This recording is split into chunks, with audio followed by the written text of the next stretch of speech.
Napaka-formal naman ang kasuotang ito.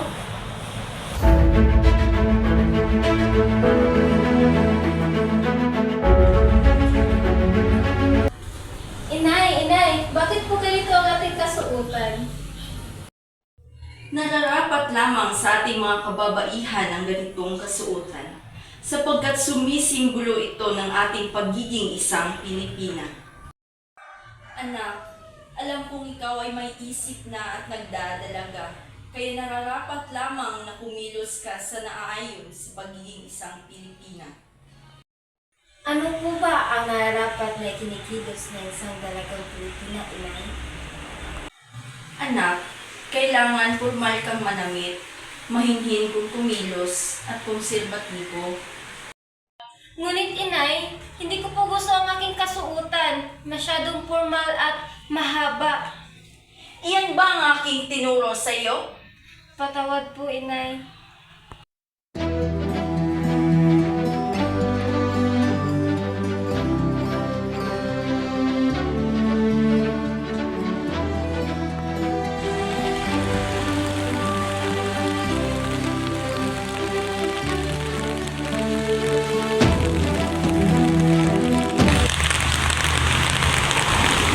Inay! Maaari po ba ako lumabas at mamasyal?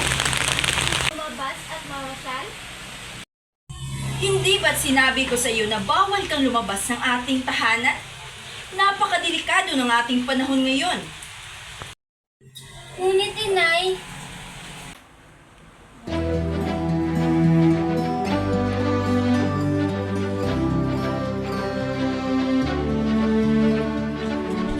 Hindi sumunod si Teresita sa kanyang ina. Lumabas siya at namasyal.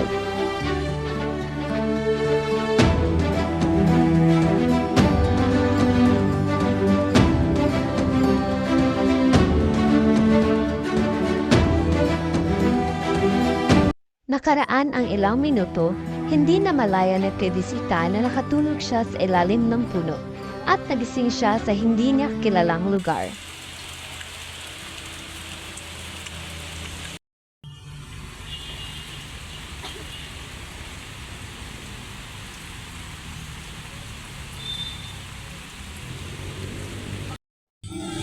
ito ba po? Yung paligid to? Na, bakit parang ibang-iba to? Yung ano lang, nakita ko, nagkasga na ako dito.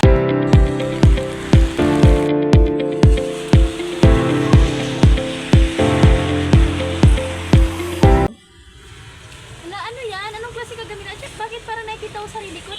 Ano yung mga kasuotan nyo? Hindi naman kasuotan ng disenteng tao yan ah.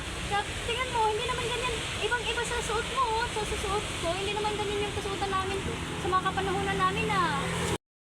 Hello girls! Saan ka ba galing? Di mo ba alam to? Saan ko to? Usong-usong to ngayon? Wala ka ba nito?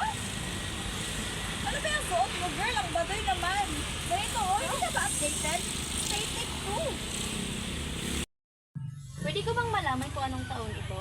At saka pwede niyo ba akong tulungan kung anong palakaran ng taon na ito? Para naman hindi ako ano ng mga ibang tao dito kung ano yung itsura ko ngayon.